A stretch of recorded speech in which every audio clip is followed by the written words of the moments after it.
Hello dear students, ഞാൻ Sumayya, ചപ്പാരപ്പടവ higher secondary സ്കൂളിലെ physics അധ്യാപികയാണ്. ആദ്യം തന്നെ ഞാൻ നിങ്ങളെല്ലാവരെയും നമ്മുടെ പുതിയ സ്കൂളിലേക്ക്, പുതിയ കോഴ്സിലേക്ക് വളരെ സ്നേഹത്തോടെ സ്വാഗതം ചെയ്യുകയാണ്.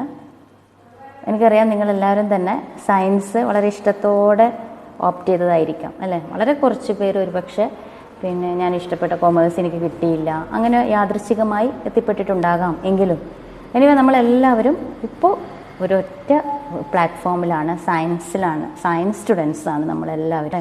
നിങ്ങൾക്ക് ഒരു പുതിയ കോഴ്സിലേക്ക് ജോയിൻ ചെയ്യുമ്പോൾ സ്വാഭാവികമായിട്ടും ഒരുപാട് കൺഫ്യൂഷൻസ് ഉണ്ടാവാം അല്ലേ.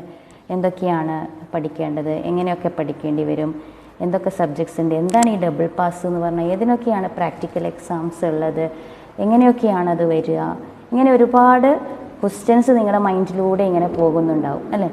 അപ്പോൾ ആദ്യം നമുക്ക് അതൊക്കെ വളരെ ക്ലിയർ ചെയ്ത് എങ്ങനെയാണ് മാർക്ക് ഡിസ്ട്രിബ്യൂഷൻ വരുന്നത് എന്നൊക്കെ കാര്യങ്ങളാണ് ഞാൻ ഈ ക്ലാസ്സിൽ നിങ്ങൾക്ക് പറഞ്ഞു തരുന്നത്. നിങ്ങൾ ആർക്കും തന്നെ ഒരു ടെൻഷനും വേണ്ട, നമ്മുടെ ടീം CHS നിങ്ങളുടെ കൂടെ തന്നെയുണ്ട്.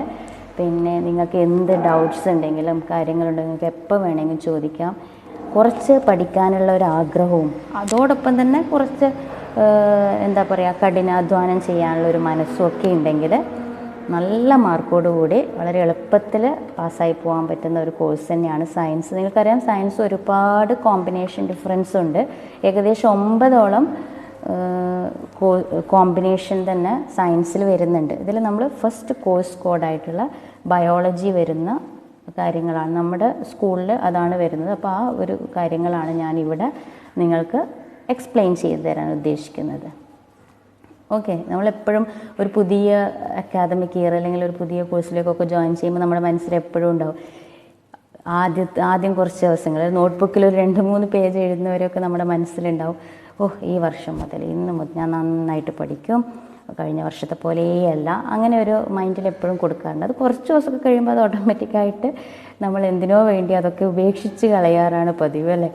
കുറച്ചധികം ഉറങ്ങാം അല്ലെങ്കിൽ ഫ്രണ്ട്സുമായിട്ട് ചാറ്റ് ചെയ്യാം, അങ്ങനെയൊക്കെ വിചാരിച്ച് അത് നമ്മൾ ഉപേക്ഷിക്കുകയാണ് ചെയ്യുക. പക്ഷേ അങ്ങനെ ആവരുത്.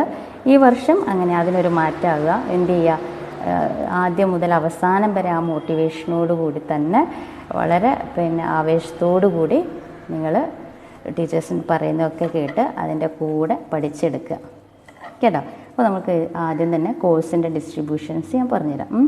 നമുക്ക് +2 ഞാനിവിടെ ഇന്ന് നിങ്ങൾക്ക് പറഞ്ഞു തരുന്നത് +2 കോഴ്സിൻ്റെ, അതായത് കമ്പൈൻഡ് ആയിട്ട് ഫസ്റ്റ് ഇയറും സെക്കൻഡ് ഇയറും കൂടി എങ്ങനെയാണ് മാർക്സ് വരുന്നത് എന്നുള്ള രീതിയിൽ കമ്പൈൻഡ് ആയിട്ടാണ് ഇവിടെ എക്സ്പ്ലെയിൻ ചെയ്ത് തരുന്നത്.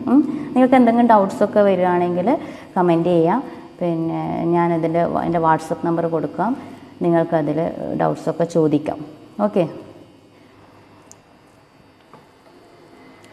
അപ്പോൾ നമുക്ക് പഠിക്കേണ്ട 6 സബ്ജക്റ്റ് എന്ന് പറയുന്നത് ഇവിടെ സ്ക്രീനിൽ ഞാൻ കാണിച്ചിട്ടുണ്ട്. English, second language, physics, chemistry, biology and maths, ഈ 6 സബ്ജക്റ്റാണ് നമുക്ക് ഉള്ളത്. അപ്പോൾ ഇതിൽ TE എന്ന് പറയുന്നത് നമ്മുടെ തിയറി എക്സാമാണ്, അതായത് റിട്ടൺ എക്സാം. 2 വർഷവും കൂടി റിട്ടൺ എക്സാമിൽ 160 മാർക്സിനാണ് റിട്ടൺ എക്സാം ഉണ്ടാവുക. അത് ഒരു വർഷം, അതായത് ഫസ്റ്റ് ഇയറിൽ 80 മാർക്സ് 80, സെക്കൻഡ് ഇയറിലും അതുപോലെ 80 മാർക്സിനാണ് റിട്ടൺ എക്സാം വരിക. CE എന്ന് പറയുന്നത് കണ്ടിന്യൂസ് ഇവാലുവേഷനാണ്, അതായത് നിങ്ങളുടെ ഇൻറ്റേർണൽ മാർക്സാണ്. ഇൻറ്റേർണൽ മാർക്സ് 40, 2 വർഷവും കൂടി 40. അപ്പോൾ ഫസ്റ്റ് ഇയറിൽ 20, സെക്കൻഡ് ഇയറിൽ 20. ഇനി PE എന്ന് പറയുന്നത് പ്രാക്ടിക്കൽ എക്സാമിൻ്റെ മാർക്കാണ്. ഓക്കെ, ഇംഗ്ലീഷിന് നമുക്ക് എന്തില്ല, പ്രാക്ടിക്കൽ എക്സാം ഇല്ല.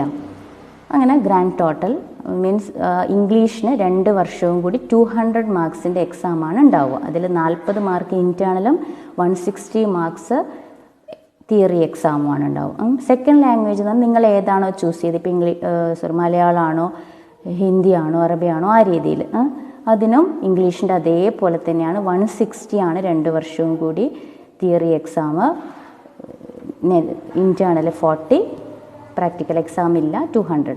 ഇനി ഫിസിക്സ്, കെമിസ്ട്രി, ബയോളജി, മാത്സ്, ഈ 4 സബ്ജക്ട്സിനും എന്തുണ്ട്, പ്രാക്ടിക്കൽ എക്സാം ഉണ്ട്.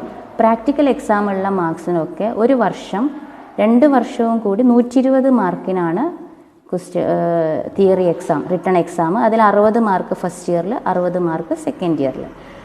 2 വർഷവും കൂടി 40 മാർക്സ്, 20 മാർക്സ് ഫസ്റ്റ് ഇയറിൽ ഇൻറ്റേർണൽ മാർക്ക്, സെക്കൻഡ് ഇയറിൽ അതുപോലെ തന്നെ. പിന്നെ പ്രാക്ടിക്കൽ എക്സാം ഉണ്ട്. സെക്കൻഡ് ഇയറിലാണ് പ്രാക്ടിക്കൽ എക്സാം ഉണ്ടാവുക. 40 മാർക്സ് ആണ് സെക്കൻഡ് ഇയറിൽ പ്രാക്ടിക്കൽ എക്സാമിന് വരുന്നത്. Total marks 200. കെമിസ്ട്രിയും ബയോളജി മാത്സും ഒക്കെ അതേ രീതിയിൽ തന്നെയാണ് മാർക്ക് ഡിസ്ട്രിബ്യൂഷൻ. പിന്നെ ബയോളജി എന്ന് പറയുമ്പോൾ 2 സബ്ജക്റ്റ് നിങ്ങളവിടെ പഠിക്കുന്നുണ്ട്, ബോട്ടണി ആൻഡ് സുവോളജി. രണ്ടും കൂടിയാണ് ഒരു വർഷം 60 മാർക്കിൻ്റെ എക്സാം. അതായത് 30 മാർക്ക് ബോട്ടണിക്കും 30 മാർക്ക് സുവോളജിക്കുമാണ് വരിക. അത് ഒരു എക്സാമായി ഒരേ സമയം നടക്കുന്ന എക്സാമാണ്. 1 മണിക്കൂർ ബോട്ടണി, 1 മണിക്കൂർ സുവോളജി, ആ രീതിയിലാണ് വരിക. അതിനും 200 മാർക്സാണ് 2 വർഷവും കൂടി. അപ്പോൾ നിങ്ങൾക്ക് നോക്കിയാൽ മനസ്സിലാവും ഈ 6 സബ്ജക്റ്റിനും 2 വർഷവും കൂടി 200 മാർക്സാണ് വരിക. ഓരോ സബ്ജക്റ്റിനും 2 വർഷത്തേക്കും 200 മാർക്സാണ് വരിക. അങ്ങനെ ഗ്രാൻഡ് ടോട്ടൽ 1200 മാർക്സാണ് വരിക അല്ലേ. 1200-ൽ 1200 സ്കോർ ചെയ്തെന്നൊക്കെ കേൾക്കുന്നില്ലേ. അപ്പോൾ നിങ്ങളിലും ഒരുപാട് പേർക്ക് അങ്ങനെ നല്ല മാർക്ക് സ്കോർ ചെയ്യാൻ പറ്റട്ടെ. പിന്നെ നിങ്ങളുടെ A+ എയിം ചെയ്യുന്ന ആൾക്കാരാണെങ്കിൽ, A+ എയിം ചെയ്യുന്നതാണെങ്കിൽ ഒരു സബ്ജക്റ്റിന് 180-ന് മുകളിൽ കിട്ടും. 180, 180 ആൻഡ് എബോ കിട്ടുകയാണെങ്കിൽ അതിന് A+ കിട്ടും. അങ്ങനെ എല്ലാ സബ്ജക്റ്റിനും കിട്ടിയ ഫുൾ A+. പെർസെൻറ്റേജ് കൂട്ടാൻ നിങ്ങൾ നന്നായിട്ട് ട്രൈ ചെയ്യണം, നന്നായിട്ട് പഠിക്കുക. 1200-ൽ 1200 തന്നെ നിങ്ങൾക്ക് സ്കോർ ചെയ്യാൻ, മാക്സിമം ആൾക്കാർക്ക് സ്കോർ ചെയ്യാൻ പറ്റാട്ടെ. നന്നായിട്ട് പഠിച്ച് നല്ല മാർക്ക് വാങ്ങുക. ഇനി ഇതിൽ ടീച്ചർ പറഞ്ഞിരുന്നു ഡബിൾ പാസ് എന്നുള്ള സംഭവം എന്താണെന്ന് അല്ലേ. ഡബിൾ പാസ് എന്ന് പറഞ്ഞാൽ ഇപ്പോൾ അതായത് റിട്ടൺ എക്സാം ഇതിപ്പോൾ 160-ൽ വരുന്ന അല്ല 2 വർഷവും കൂടി 160-ൽ വരുന്ന എക്സാമുകൾക്കാണെങ്കിൽ 48 മാർക്സ് സ്കോർ ചെയ്താൽ 160-ൽ 2 വർഷവും കൂടി 48 മാർക്ക് സ്കോർ ചെയ്താൽ ആ കുട്ടി അതിന് ഡബിൾ പാസ്സായി. ഓക്കെ, ഡബിൾ പാസ് മാർക്കായി. ഫസ്റ്റ് ഇയർ തന്നെ നിങ്ങൾക്ക് 48 കിട്ടുകയാണെങ്കിൽ നിങ്ങൾ +2-ൽ ആ സബ്ജക്റ്റ് പാസ്സായി.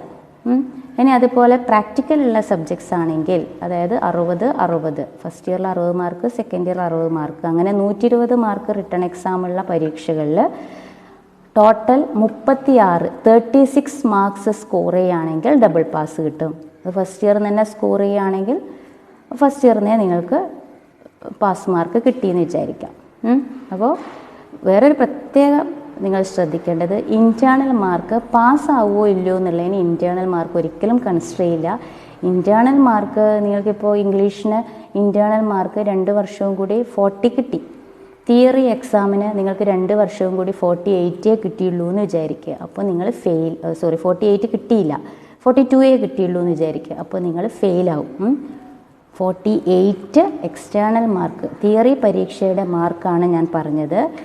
160-ൽ 48 മാർക്ക് കിട്ടുകയാണെങ്കിൽ അതായത് ഫസ്റ്റ് 24 ഫസ്റ്റ് ഇയറിന് 24, സെക്കൻഡ് ഇയറിന് 24 കിട്ടാം. അല്ലെങ്കിൽ 48 മാർക്സും ഫസ്റ്റ് ഇയറിൽ തന്നെ നിങ്ങൾ സ്കോർ ചെയ്യുകയാണെങ്കിലും നിങ്ങൾ ഡബിൾ പാസ്സായി. ക്ലിയർ അല്ലേ? അപ്പോൾ ഈ പ്രാക്ടിക്കലുള്ള എക്സാമുകൾക്ക് 60-ലാണ് ഒരു വർഷം പരീക്ഷ. 2 വർഷമാകുമ്പോൾ 120-ലായി. 120-ൽ 36 മാർക്ക്, 36 മാർക്ക് സ്കോർ ചെയ്താൽ ആ സബ്ജക്റ്റിന് ഡബിൾ പാസ്സായി. തിയറി എക്സാമിൻ്റെ മാർക്ക്, റിട്ടൺ എക്സാമിൻ്റെ മാർക്കാണ് പാസ് മാർക്കിന് വേണ്ടി വിലയിരുത്തുന്നത്. Internal mark കൂട്ടുകയില്ല. ഓക്കെ, അപ്പോൾ ഇത്രയാണ് ഞാൻ നിങ്ങൾക്ക് പറഞ്ഞുതരാൻ ഉദ്ദേശിച്ചിരിക്കുന്നത്.